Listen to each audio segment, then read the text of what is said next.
galera, esse é mais um episódio da série O Canteiro. E como sempre, tô aqui com meu amigo Henrico De Ferrari. E aí, meu amigo? Salve, André. Beleza? Pura? Tudo jóia. Ótimo. Maravilha. Como é que vai ser hoje? O que vamos bater um papo? Bom, hoje a gente vai falar de um tema que para mim é tão vital que eu acho que daria para até tirar as aulas de ponte da grade e colocar isso. Maravilha. Que é comunicação. Sensacional. Assim, no dia a dia, com certeza você usa muito mais comunicação do que pontes. Perfeito. O Dente Geber e tudo mais é algo que talvez algum dia você use, mas comunicação com certeza você tem que usar todo dia. Excelente. E a gente não tem nada disso, pelo menos eu não tive. Você teve alguma aula de comunicação na faculdade? Possível. E vocês, galera?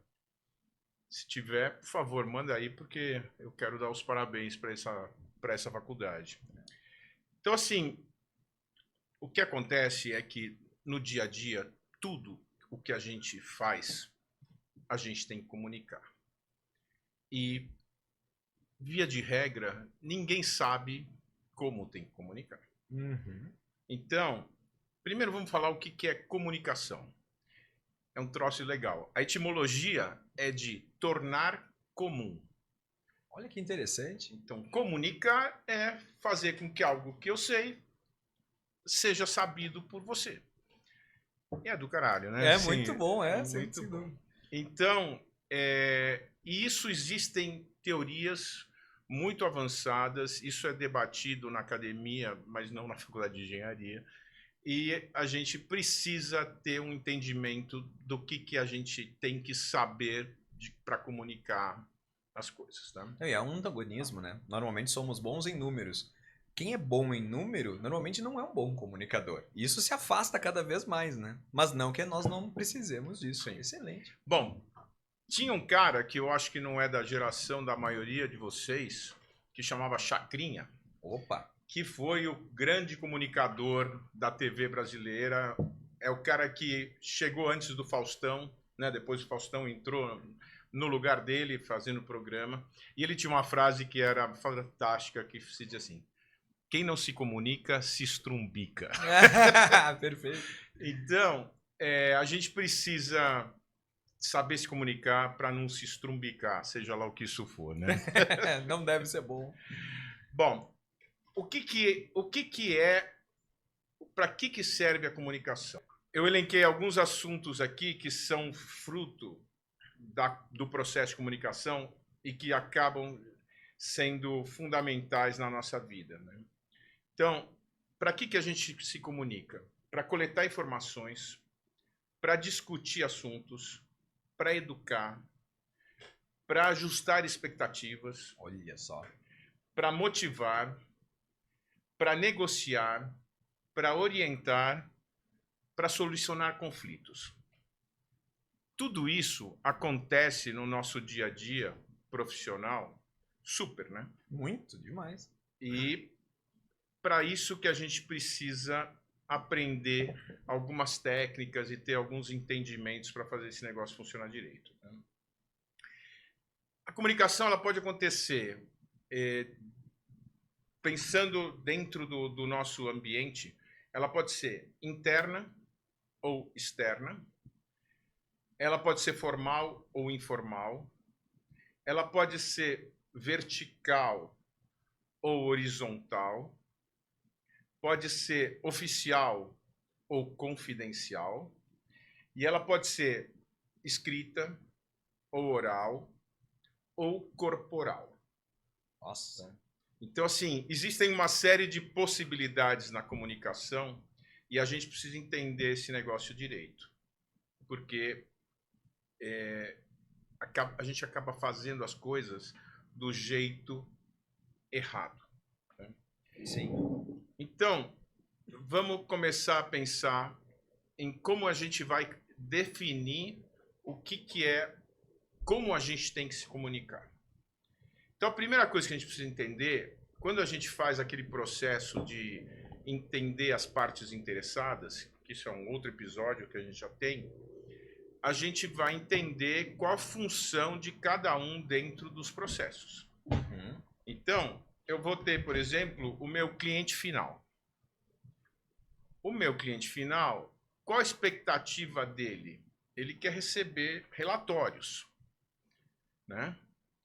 Um projetista, o que ele precisa saber? Ele precisa receber diretrizes e ele tem que entregar um projeto. Um engenheiro de obras, o que ele precisa receber? Precisa receber um projeto, precisa receber um orçamento, precisa receber um cronograma. Então, todos esses recebimentos e entregas são o que a gente tem que comunicar. Uhum. E aí existem todas as formas de comunicar. Então, por exemplo, aquilo que a gente estava falando sobre oficial ou confidencial.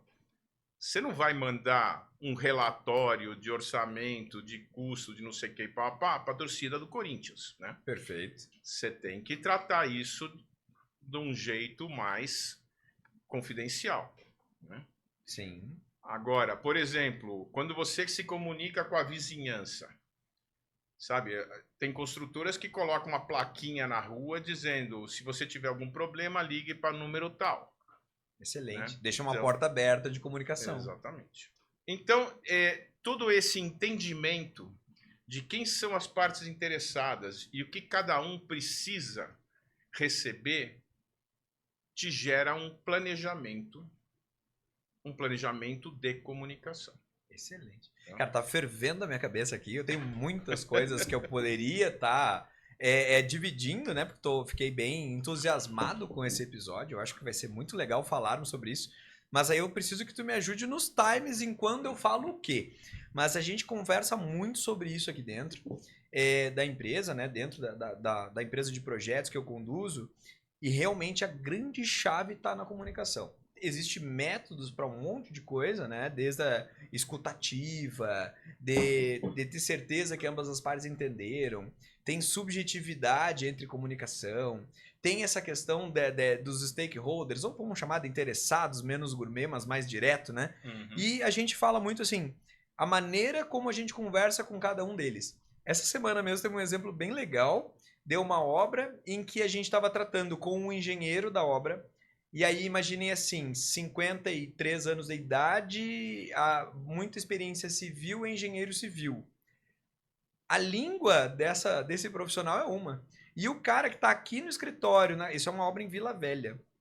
E aí o cara que está aqui no escritório em São Paulo fala outra língua. A ponto de um momento o cara fala para mim assim, falar: André, lembra que eu não leio projeto, eu leio tabelas. Então esse cara, ele fala de orçamento, de logística, de fluxo financeiro, de compra.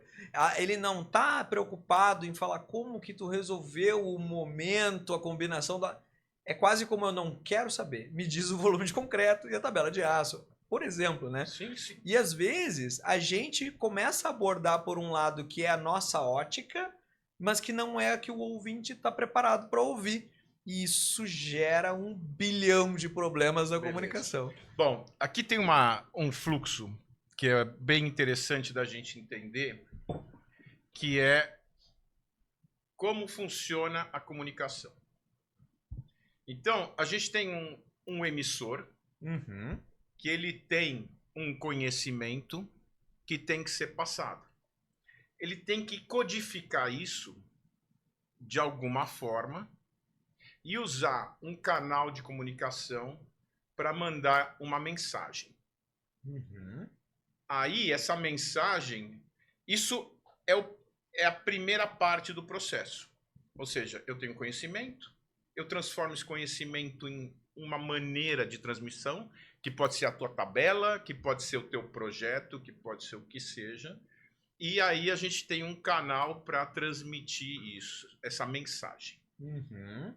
Essa é a interface entre os dois. O receptor, ele pega esse canal e essa mensagem, decodifica e recebe a informação. Se o emissor mandou bem, esse negócio funciona e tem uma resposta. Uhum. Se esse negócio não funcionou bem, não foi bem enviada a mensagem, existe um negócio que se chama ruído. E aí o negócio sai torto, tá? Então, isso nas teorias de comunicação se diz claramente que se não funcionou, a mensagem não foi recebida direito, a responsabilidade é de quem mandou. Claro. Tá? Uhum. Então, isso é a base do processo. Então, por exemplo, teve uma passagem muito legal que eu vivi. Eu estava num bar e tinha uma mina que era uma psicóloga. E a gente está lá Sensacional. batendo papo, não Um sei o engenheiro quê. e uma psicóloga, né? O que sai disso? Vamos lá. E aí a mina vira para mim e fala: o que você faz da vida? Não sei o quê. Eu falo: sou engenheiro. Aí ela fez uma carinha de nojinho, tipo, ih, engenheiro, não sei o quê. Aí eu virei para ela e falei assim: amiguinha, é o seguinte, eu, engenheiro, me comunico com o presidente da empresa, com o meu cliente final, que pode ser um não sei o que para lá, e converso com um operário. Um servente, né? Que tem vivências absolutamente diferentes. E eu preciso me comunicar com todo mundo. Uhum. Então, se eu fizer bem o meu trabalho, eu vou me fazer entender tanto com um operário que eventualmente veio do Nordeste, que não tem educação formal, que não tem nada, e com um cara que tem MBA, pós-graduação lá em Yale ou em qualquer lugar do planeta, entendeu? Sim. Então, um bom engenheiro é um cara que consegue transitar nesse ambiente inteiro. E isso é um negócio que é muito difícil. Sem dúvida. E aí, galera, aí entra a história que eu estava falando. Seria mais importante a gente ter aulas de comunicação do que ter aulas de pontes, porque é definitivamente essencial você conseguir se comunicar. Porque você pode ter aquela mensagem toda, você pode saber exatamente o que está acontecendo, só que se você não conseguir transmitir bem essa mensagem, você não está conseguindo vender teu peixe. Sim, sim. Não, e tu não tá conseguindo levar esse conhecimento para frente. Às vezes tu precisa de uma validação da pessoa. E ela te diz sim, mas ela não entendeu. E aí tu vai descobrir que, na verdade, era não. Só que 3 meses depois. Que tu já tá construindo, que tu já programou, que tu contratou, que tu orçou. Caos na Terra. Então, a comunicação, ela vem como mãe de tudo nisso, realmente. Eu tive um cliente não, eu trabalhei para um cara, um empresário dos graúdos. Um dia desse a gente vai trazer ele aqui para conversar. Bacana. E a primeira vez que eu fui passar, fui trocar informações com ele de uma maneira não pessoal, eu mandei um e-mail com um textão com vários pontos que eu estava precisando esclarecer. E aí o feedback, a resposta foi ok. E agora, de qual, né? Aí eu fui falar com um cara que tinha mais vivência com ele, não sei o que, eu falei assim, meu, não adianta. Você quer conversar com ele de uma maneira formal, você manda uma pergunta, depois você manda outra pergunta, depois você manda outra pergunta. Não escreve um textão. Sim. Então, isso não funciona com aquele cara. Então, quando a gente vai se comunicar, a gente tem que entender quem que é o teu ponto, o teu receptor, e saber como é que você conversa com essa pessoa. Isso também não é um negócio que você fale assim, todo empresário funciona de tal jeito. Não. Não, não. São indivíduos e cada um é individual no sentido de ter respostas ou ter condições diferentes de processar as informações. Excelente. A gente fala, tem termos mais modernos e mais na ala, no mundo, na esfera comercial, se fala muito no rapport. E o que é o rapport, né? É na hora logo que eu conheci aquele interlocutor, aquele receptor da informação que eu quero transmitir, eu consegui ter uma capacidade elevada de leitura de como ele funciona e conseguir atuar nisso. Então, por exemplo, às vezes tu tem que gerar uma ponte. Então, imagina que você pega uma pessoa, sei lá, extremamente humilde e aí você tenta falar com ela de maneira extremamente formal. O que tu está gerando ali é um afastamento naquela comunicação. Então tu tem que, na verdade, ser um camaleão. E aí, voltando ao que tu bem colocou há pouco do engenheiro, né? A gente tem que ser um camaleão. Então, usar termos palpáveis para aquele cara que está lá na linha de frente na obra Sim. e usar, às vezes, termos rebuscados porque tu tá lidando com um fundo de investimento, com um cara com outra escolaridade e tal. E isso é só uma maneira de comunicar. Às vezes tu precisa ter a atenção daquele cara, então tu tem que falar como ele. E essa capacidade é muitas vezes fazer o rapport que o comercial fala. Se o cara gosta de falar de futebol, tu tem que logo captar isso, perguntar qual é o time dele, contar uma história e tu vai ter a atenção desse cara voltada a ti. E a atenção também é algo que pode ou não provocar um ruído de comunicação, né? Positivo. Eu tinha algumas coisas para falar sobre ruído, mas eu só não quero embaralhar o assunto. Vamos falando e aí eu vou colocando alguns exemplos do nosso dia a dia aqui, que acaba sendo muita comunicação, né? Mas tem um caso que não é profissional, mas que para mim foi muito marcante. Eu estava na Chapada Diamantina. A gente estava assim dentro do Vale do Pati, um lugar assim esplendoroso. E eu estava numa trilha andando e tinha um casebre e um senhor de idade lá na beira do casebre. E ali tinha uma floresta, um rio, uma montanha. Era um lugar assim Espetacular. magnífico. E eu virei pro cara e falei assim, feio aqui, né? E o cara ficou puto. Lógico, ele pode achar que aquilo é feio mesmo. Quer dizer, ele dele, virou e falou assim, vocês vêm de fora e acham que não sei o que. Meu, mas o cara me passou um sabão porque eu não soube me comunicar com esse cara, entendeu? Apesar de eu trabalhar em obra e ter um monte de gente, não sei o que, papá, com aquele cara a ironia não funcionou. Sim. E aí, assim, eu falei na ingenuidade, não quis, não estava querendo agredir o cara, muito pelo contrário, eu estava queria elogiar ele, né? Apaixonado pelo lugar, mas eu não tive a competência de entender que com ele não dava para fazer. Mas é o famoso guarda baixa ou guarda alta. Tu não estava num ambiente sendo testado, tu estava vivendo a tua vida maravilhado com o lugar e você foi só você mesmo, que não era compatível com o receptor. E deu um ruído absurdo, o cara achou que tu era um paspalho, sendo que tu estava elogiando, né? É complicadíssimo. Então, essa coisa da comunicação é muito difícil de você acertar sempre. Né? Sim, sim. Tem um negócio que é matemática e é muito Agora engraçado. A gente vai gostar. Que fala assim sobre possibilidades de comunicação. Então, por exemplo, você está numa obra e você tem 10 pessoas envolvidas num processo. Que não é muito difícil de imaginar, né? Sim. Bom, se você tem 10 pessoas, a combinação entre possibilidade de comunicação dá 45 canais. Olha só. Ou seja, se você não planejar a comunicação, se todo mundo falar com todo mundo, vai dar um nível de ruído bizarro. Né? Então, quando a gente começa a planejar a comunicação, a gente precisa pensar em organogramas e fluxos. Quem fala com quem? Tá? Eu já tive problemas em obra de tipo, o dono da obra chegou e quem atendeu ele foi o estagiário. Ixi. E ele perguntou não sei o que e o estagiário respondeu o que não deveria.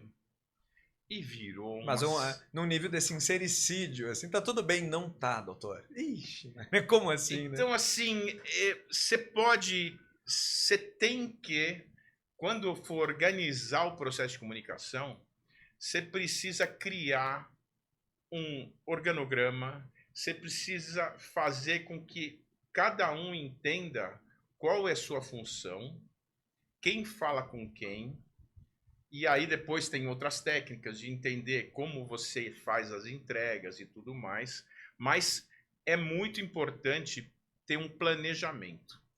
Principalmente, qual é a tua competência em falar algo em determinado assunto, né? Sim. Eu faço a vigilância e o cara pergunta, sei lá, o estoque está em dia? Precisa falar com o encarregado da área, né? Tem que ter, isso é só um modus operandi, como tu coloca, um planejamento do até onde tu pode falar, né? E isso não é restritivo, não é malicioso, para que a galera não fale, meu Deus, os caras são malucos.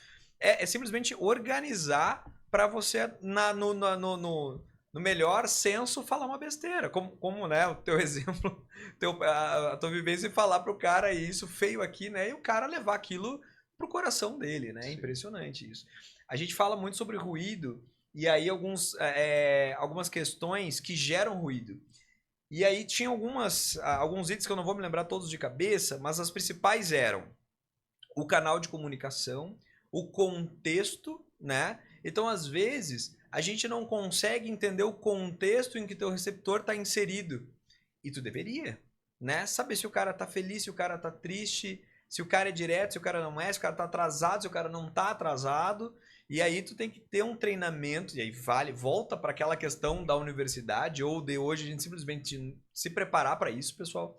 De tentar ler o mais rápido possível o teu receptor para te conseguir dar a tacada certa. Senão isso vira uma bola. Imagina no contexto, né, na tua ocasião, no teu exemplo. Se contextualmente tu fosse falar, pô, mas esse cara não sai daqui, ele tá ilhado no paraíso, mas sozinho, ele é quase um homem das cavernas, não sendo das cavernas, é um aborígene, sei lá. Então, dependendo do que eu falar, ele tá de guarda alta. Tudo que ele receber de mim, talvez ele já receba mal, enviesado. Então tem que ser objetivo e claro, reto, senão vai dar distorção. E essas coisas geram muito pano para manga em todas as áreas, né? Bom, voltando à questão, então, da organização da comunicação, a gente precisa entender aquelas 4, 5 perguntinhas básicas, que é quem, o que, como, quando. Uhum. Então, por exemplo, a gente tem que se comunicar com o dono do projeto. O que a gente precisa passar para ele? Como e quando? Né? Excelente. Então, mensalmente a gente tem que fazer um relatório apresentando custos, apresentando atualização de cronograma, atualizando principais eventos. Então a gente tem que ter uma lista de quais são as nossas atividades, como é que a gente vai transmitir essa informação, qual canal de comunicação. Então, eventualmente, isso é um relatório feito no Excel, no PowerPoint, no não sei o quê. E isso vai com relatório fotográfico, vai com não sei o quê, pará. Então, quem faz isso? Quem entrega? Quem apresenta? Tudo isso tem que estar planejado. Sim. A comunicação entre o almoxarife e o cara que vai fazer requisição de material. Qual periodicidade que a gente vai fazer essa gestão do estoque? Que é outro assunto que a gente já também tem gravado coisa, né? Uhum. A gente precisa marcar uma periodicidade, entender como é que a gente faz, qual que é o lead time, qual que é o fluxo todo do processo, para que isso funcione. Uhum. Então, essa visão, você tem que primeiro entender quem são as partes interessadas dentro do teu projeto, que informações que a gente tem que passar, como a gente tem que passar, quando a gente tem que passar, e isso vai gerando matrizes de comunicação. Excelente. Isso é básico para poder funcionar. E é interessante que como ocorre de a gente levar boas notícias para a pessoa que não está interessada naquela notícia e isso não valer de nada. Às vezes a gente comunica algo muito positivo que está na tua esfera para um receptor que não tem nada a ver com aquilo ali. Então a pessoa ou não dá a mínima, ou ela fala, não é isso que eu preciso, e tu começa a não entender, né? Tu entra em choque. Pô, mas eu fiz maravilhosamente bem o meu trabalho, mas esse cara não quer saber isso. E isso funciona muito na área comercial. Então, às vezes, tu entende um cliente que está inserido num dado nicho de mercado. E aí você vai lá com a tua empresa oferecer serviços na nossa área da construção, mas que não é o nicho do cara ou não é a abordagem do cara. Então, tu vende uma solução para um problema que ele não tem. E aí, tu não vende. né? Então isso é muito importante. Acho que em todas as esferas, né, dentro do processo que já está em andamento, para te entrar ou sair de um cliente, para te alinhar um contrato, expectativas, como tu bem colocou antes. Eu acho que nós, na esfera de projetos, a expectativa é incrível. É incrível porque o cliente tem uma expectativa que ela pode ser inatingível, então a frustração está ali. Quando que tu vai dizer para ele? Se tu disser lá no final, tu vai inflamar isso. Se tu disser logo no início, talvez ele consiga fazer um tratamento terapêutico até amenizar essa dor que fatalmente tu já sabe que ele vai ter. Então é fundamental, né? É impressionante. E assim, a gente tem que entender que existem processos montadinhos, prontinhos para comunicar e que às vezes eles estão errados no conceito, na saída. Então, por exemplo, propostas comerciais. Olha aí. Meu, normalmente o pessoal faz um book para mandar uma proposta cheio de assuntos que, na hora que o receptor olha, ele vai ver quanto custa, quando entrega e não vai ter visto praticamente nada, né? Então, a gente precisa começar a simplificar as coisas para mandar exatamente a mensagem que a gente quer passar. Porque se você manda muita coisa também, você não mandou nada, né? Você pode estar com a informação toda lá, mas ela está tão diluída no meio de um calhamaço de cláusulas e páginas e páginas, isso se perde também, né? Sem dúvida. Cara, vou fazer uma provocação aqui. Na nossa experiência, tem muitas situações, tudo depende. Eu sei que quando eu pergunto alguma coisa para alguém e a pessoa inicia a resposta com depende, é uma merda, né? Desculpa o francês. Mas, normalmente, dependendo da hierarquia que tu tá trabalhando, do teu cliente, o tamanho do teu cliente, tu consegue fornecer uma proposta comercial de um serviço para ele, seja executivo ou de projeto, serviço, né? Mas que ele não tenha competência, ele está filtrando aquilo.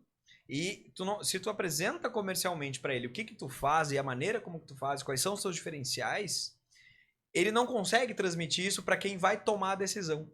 Então, ter noção se, peraí, eu estou falando com quem toma essa decisão ou não. Isso é um abismo já e é muito simples. É quase que tu perguntar, beleza, tá me contratando para isso. É tu que toma a decisão? Não. Quem toma a decisão? E se ele fala que quem toma a decisão é o pessoal é o setor financeiro, tem uma abordagem. É o planejamento, tem outra abordagem. É o setor de lançamento, é outra abordagem. Então, entender quem vai te ouvir lá no final, quem vai ter o poder de decisão sobre o que tu está falando, é fundamental. Sim. E aí eu vou te contrapor. Normalmente a gente faz as nossas propostas com muitos itens envolvidos. São propostas, sim, de maior teor, mas programadas para que a proposta consiga falar por si só e, às vezes, até independente do leitor. Isso gera muito conteúdo. Às vezes a proposta ela é muito enxuta. Tudo bem, se é o cara dos suprimentos que vai fazer a compra, a aquisição do teu serviço, ele não vai ler nada, mas tá lá. No momento que fecha o negócio e fala assim, ah não, mas tu vai me entregar em tal dia. Tu leu o capítulo cronograma? O capítulo cronograma diz que tem um cronograma lá que é a ser respeitado. Ah, mas tu me disse que entregava em 10 dias. Com o input A, B e C. Tu ainda não me deu esses inputs A, B e C. Então, o alinhamento de expectativas, muitas vezes, não pode ser verbal, tem que ser documental. Não, mas a gente vive um abismo entre isso. Cansei de pegar propostas de empresas renomadas no mercado que tem 2 páginas. Tem, oi, o serviço é tal, macro, mais macro que ele é impossível, e uma forma de pagamento, tipo, tu vai pagar em 2 vezes, em 3 vezes, em 4 vezes, e o valor total. É uma página. O cliente não consegue ter certeza de nada. E ele começa a marcar reunião, e às vezes até se perdem negócios por isso. Já aconteceu o contrário, de a gente entregar uma proposta, dali a 5 dias o cliente entra em contato e fala assim, a gente quer fechar com vocês por um motivo, o qual? Porque vocês explicaram tudo que vocês vão fazer na proposta de uma maneira maravilhosa. Vou ter que concordar contigo, isso é 5%, 10%. A maioria vai lá e lê o valor, e lê o prazo, e acabou. Se eu entregar 30 páginas, ele vai ler as 2 últimas. Tá tudo bem. Isso faz com que a gente mude a nossa proposta? Não. Porque se ele lê, tá lá. Se ele não lê, tá lá também. Né? Então isso me protege. Muitas vezes a gente chama isso aqui na empresa de medidas protetivas. Porque a gente tem que proteger o negócio. Tem que proteger aquele fornecimento com um alinhamento de expectativas. E se eu não conseguir falar com quem toma a decisão, que pelo menos fosse escrito. Se o cara não leu, tô na tudo bem. raia. Então a gente cuida muito disso, né? Viveu muitos problemas nessa questão de comunicação. Eu tenho histórico de fazer auditoria de obras, e aí você tem que pegar as atas de reunião Meu Deus. e aí buscar por que as coisas aconteceram, sabe? E aí você começa a ver o quão importante é escrever bem as coisas e ter como transmitir uma história, né, ao longo do tempo e por que se tomaram certas decisões, por que não se tomaram certas decisões e tudo mais, né? Então, assim, é muito complexo esse processo.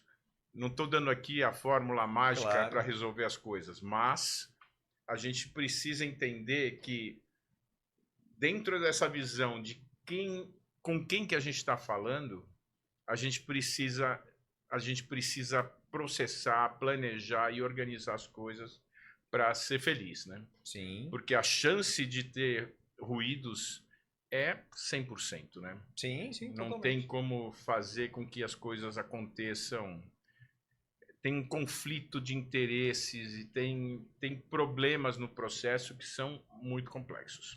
Sabe que posso fazer mais um aposto? Né? Deve. Não te atrapalhando muito, mas vamos lá. Qualquer coisa tu fala assim, peraí, vamos para tal lado do papo.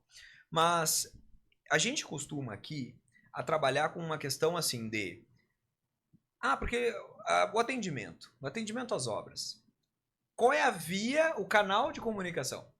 Então eu costumo falar assim, pessoal, primeira coisa, entenda que aquele teu comunicado, aquela tua mensagem, vamos chamar assim, a primeira coisa que eu falo para eles assim, ela é um informativo, ela é um alinhamento, ela é uma dúvida, o que que ela é? Então a primeira coisa é eu quero entender, peraí, eu tenho uma coisa para falar, mas o que é essa coisa que tu tem que falar? É uma dúvida que tu tem? Se é uma dúvida que tu tem que ficar muito clara. Qual é a tua expectativa? Aí a gente normalmente alinha assim: isso vai ser unilateral ou bilateral? Então, qualquer conversa que nós temos com o cliente que ela termina necessitando de bilateralidade, ou seja, eu falar para ele: olha, eu tenho A e B, tenho prós e contras, e ele vai ter dúvidas, e essas dúvidas eu tenho que sanar para ele poder tomar uma decisão, eu necessito de uma conversa bilateral e uma comunicação bilateral. Quando eu necessito de uma comunicação bilateral, quais são as vias? E aí, normalmente, qual é o maior erro? O tema necessita bilateralidade e a gente manda um e-mail. Cagou. Desculpa o francês de novo. Não faz isso. Porque tu precisa ter troca. Então, quando precisa ter troca, não vá por e-mail. Uhum. Qual é a característica de um e-mail? Um e-mail ele tem que ser um informativo. É algo unilateral. É só uma parte informando a outra. Ótima via é o e-mail. Agora, um alinhamento, cara, tem que ser uma videoconferência, uma reunião presencial, um telefonema. Acabou o telefonema, foi tudo bem. Quem disse? Será que ele realmente entendeu o que tu queria dizer? Aí entra o processo da escutativa. Então, tu tem que formalizar com ele, olha, pela nossa ligação, eu entendi isso e será feito aquilo. Correto? Aguardo a tua confirmação. Então, reescrever o entendimento é fundamental, que é um processo da escutativa. Isso, comunicação não violenta também. A gente chama de duas coisas. A gente usa muito comunicação não violenta, que é um tema que a gente pode até gravar um dia, um papo sobre comunicação não violenta. E uma coisa que a gente chama aqui é de LNT, que é linguagem não taxativa. O que é linguagem não taxativa?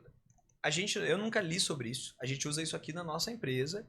E o que a gente julga que é uma linguagem não taxativa? É quando tu fala assim, ó, isso aqui é só isso e acabou. Cara, é impossível, na atualidade, tu dizer que só existe um caminho para se chegar num objetivo. Então a gente tem que saber se expressar dizendo, olha, o caminho que estamos sugerindo, dentre os caminhos que existem, este aqui é uma possibilidade que tem prós e contras. E às vezes essa flexibilidade na comunicação traz excelentes frutos e resultados. E a gente, experientes na matemática e na engenharia, não sabemos fazer isso. A gente fala assim, é isso, pá! Então a gente está sendo totalmente taxativo, usando uma comunicação muitas vezes violenta e que às vezes o nosso receptor não está preparado para isso. E aí gera N problemas. Esse exemplo que eu estava falando, o que é unilateral e o que é bilateral, é muito do canal, né, de comunicação. E a gente entende, é a brincadeirinha do telefone sem fio. Você já viu quantas dinâmicas existem na internet sobre telefone sem fio? E as que são mais legais, reparem, pessoal, as que são mais legais forçam quem tá na brincadeira mudar a via de comunicação. Então é sensacional. Tem uma delas que fica 5 pessoas, uma de costa para outra, por exemplo, e aí tu desenha nas costas da pessoa o que é. Então tu veja, tu desenha uma árvore. O cara, ele tem sensorialmente, ele tá sentindo aquilo nas tuas costas e ele pro próximo cara ele desenha um poste. No último, o cara é um cachorro. E aí, olha o nível de ruído de comunicação, porque o canal tá ruim. Envolve uma sensibilidade que não temos. Algumas brincadeiras, um faz mímica, o outro desenha, aí o outro interpreta e o último fala. O que tu tá fazendo? Por que te gera tanto ruído? Porque tu tá forçando eles a mudar o canal de comunicação. E o que a gente aplica aqui? É uma dica, pessoal. Também não sei se isso está em livros nem nada. É uma dica que nós usamos. Procurem sempre diminuir o número de interlocutores. Se é uma mensagem que tem que sair de mim e tem 5 camadas para chegar no destino final, procurem gravar essa. O que a gente procura fazer aqui? Eu gravo um vídeo de o interlocutor 1, ou eu, falando o que é, e todas as outras camadas falam a interpretação deles e apresentam o meu vídeo. Então, o interlocutor de cada camada tem capacidade de ouvir a demanda da camada dele, mas ouvir a informação original. Ouvir a informação original é fundamental. Que nem e-mail em cascata. Então, quando tu vê aqueles e-mails que um interpreta, passa pro outro, interpreta, passa pro outro, no quinto cara, o cara te pediu maçã, tu tá entregando feijoada. Então, cuidado com esse ruído de informação. Tentem diminuir o máximo de camadas possível e dar acesso a todas as camadas à informação original. Isso funciona muito aqui, é uma dica. Se servir para vocês, façam bom uso. Se não servir, paciência, né? A base desta conversa é deixar claro para todo mundo que isso tem que ter planejamento. Tem que ter atenção a isso, né? Não existe uma fórmula que você fale assim, isso funciona para todo mundo, então sim, tome e aqui está resolvido o teu problema. Infelizmente, o mundo real é pouquíssimo matemático, né? Então, assim, a gente não consegue resolver as coisas de uma maneira cartesiana como a faculdade nos tende a tentar fazer, né? Lá no Dente Gerber. Então, exatamente. Então, o que a gente precisa é ter jogo de cintura, entender as coisas, e aí entra um negócio que eu acho que é muito importante, é que a gente é profissional. Então, a gente tem algumas possibilidades de resposta, mas nenhuma é eu acho. Perfeito. Então, quando a gente está conversando, a gente pode ter uma resposta ou pode não ter uma resposta. E aí, quando a gente não tem uma resposta, a gente tem que falar que não tem, que não sabe e que vamos pesquisar e vamos buscar uma solução. Nunca, em momento algum, faz sentido você dar uma enrolada, porque o negócio volta. Sério? Dura pouco. Então, assim, enquanto profissionais, a gente precisa ter muito claro isso. Não tente enrolar. Se você não sabe, diga que não sabe e que você vai pesquisar. E que você vai procurar quem sabe. Sim. Mas nunca tente criar uma história que depois vai acabar te pegando no pulo, né? Perfeito. Não, acho que a transparência, né? Se tu não sabe aquilo ali, diga até onde tu foi, o que tu entende daquilo ali. Deixe claro que é um entendimento só. Não é uma verdade, é o teu entendimento. Muitas das comunicações a gente coloca, olha, a nossa equipe técnica teve o seguinte entendimento, entendi que é essa a tua situação. Tu concorda com o meu entendimento? Muitas vezes o cliente retorna e fala, não, vocês não entenderam. E tá tudo bem a gente não entender. Perfeito. Mas a maneira... exatamente isso. É um feedback. Isso. E a gente vai... É um processo, né? Exato. Não é algo que é estanque. Exato. Não tem ciência, não é uma fórmula, né? Um traço. Esses dias eu perguntei, falei traço pro nosso RH, que vem da psicologia, falou, traço? Vamos lá. O que é traço? Foi muito legal. Comunicação. Eu olhei para ela e falei, não, é um traço. O quê? Né? Então, ela não está preparada para ouvir esse termo, né? Com certeza. É isso aí. Bom, tem um negócio que, para mim, por exemplo, é muito louco, que é os emojis, que hoje em dia o pessoal tende a se comunicar, né? Mandando carinhas e coisinhas e não sei o quê. E, meu, tudo bem, isso você pode fazer com os teus amiguinhos na tua faixa etária. Mas não dá para você usar isso de uma maneira profissional, né? Então, precisamos entender, de novo, quem está recebendo, qual que é o nível de formalidade que a gente precisa ter nos processos e não deixar o negócio virar... A gente tem que ser adaptável. É a história do camaleão que você comentou, né? Quer dizer, não adianta você querer conversar com o teu mano do jeito que você conversa com o teu cliente. Excelente. Então, a gente precisa saber que o mundo não é a nossa bolha. Ele é muito maior e se a gente quiser se dar bem, a gente tem que saber transitar em vários ambientes, falar de várias formas para poder crescer profissionalmente, né? Sim, sim. Não, e essa questão do emoji é muito boa, porque é uma coisa da atualidade. Todo mundo fala por emoji e tem alguns que não dá para entender, né? Você manda e dá o bichinho assim com os dentes. E aí, tu ficou nervoso, tu aceitou, né? Então é importantíssimo isso. Não mandem emojis, isso não é legal. Agora, outro alerta que tu colocou, só tô recapitulando um negócio que tu mesmo colocou hoje, que é, às vezes tu pergunta pro cliente assim, olha, é A ou B? Aí ele responde sim. Moçada, cuidado com resposta sim, ok, né? Pode ser. Se tu perguntou, não, né, não pode ser sim. Tem que ser ou é A ou é B, né? E às vezes, se ele falar, se ele pode até te responder A, mas tu tem que se certificar que ele entendeu os prós e contras de A, porque se ele entender isso no futuro, vai dar um volte duas casas. Não é uma coisa, uma regra, né? Mas o cliente invariavelmente terá razão. E se tu quiser se manter no jogo, tu vai retrabalhar, vai gastar dinheiro, vai gastar tempo, vai perder margem, vai perder negócio, se tu não organizar a tua comunicação. Como tu bem colocou. Muito bom, muito bom. Bom, a princípio é isso. Eu acho que a gente pode desenvolver mais esses assuntos. Vocês, por favor, tragam sugestões, ideias e dúvidas e a gente vai continuar. Mas isso é um overview básico, uma visão geral do processo. Achei maravilhoso. Muito obrigado por trazer esse assunto aí em pauta. E Joia. vamos que vamos. Valeu, galera, por nos acompanhar aí em mais esse episódio e até a próxima. Até mais. Tchau, tchau.